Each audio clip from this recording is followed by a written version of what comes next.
di violenza sulle donne e quelle che sono state anche le attività del comune di Pordenone appoggiate da Despar. Sentiamo in questa intervista quali sono stati i contributi importanti all'iniziativa e a favore di Voce Donna. Sentiamoli dal sindaco, innanzitutto Alessandro Ciriani. Il Comune di Pordenone è stato un motivo di grande compiacimento per ospitare questa conferenza stampa. Uno, perché abbiamo voluto ringraziare Despar per l'apporto, il sostegno che ha sempre dato al Comune per le sue attività, in particolare per questa iniziativa importantissima, cioè la raccolta fondi a favore di Voce Donne. Significa mettere in evidenza non solamente ogni tanto, ma sempre l'importanza della lotta contro la violenza sulle donne, che esiste anche nelle nostre città. La rete del Comune, la rete delle politiche sociali è sicuramente articolata, strutturata, ma ha naturalmente delle falle, delle lacune che viene colmata dal volontariato di realtà come Voce Donna, che danno assistenza e cura alle donne vittime di violenza, supportate però anche dalle realtà private. Senza di loro tutto questo non si potrebbe fare.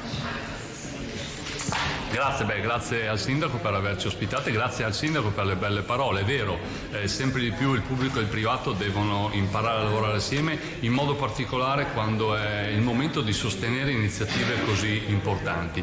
Despar ormai da 8 anni, in occasione dell'8 marzo, della giornata internazionale della donna, sostiene progetti importanti a tutela delle donne in difficoltà, delle donne che hanno bisogno di essere aiutate. Così facciamo anche questa volta.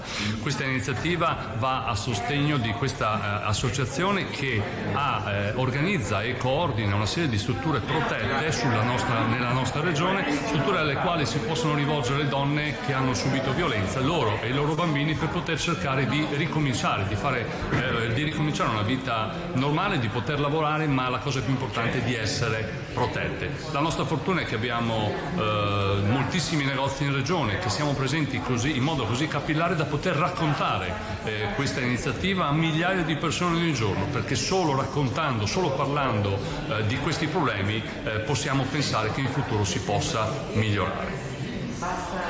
Aggiungo alle parole del sindaco e alle parole del direttore Fabrizio Cicero semplicemente come potete aiutarci. Dal 21 febbraio all'8 marzo in tutti i punti di vendita Despar, Eurospar, Interspar della nostra regione, diretti e affiliati, vi sentirete dire questa frase: signora, signore, vuole arrotondare lo scontrino a favore di l'importo che viene donato, che sia un centesimo, qualsiasi, un arrotondamento lo troverete sullo scontrino fiscale.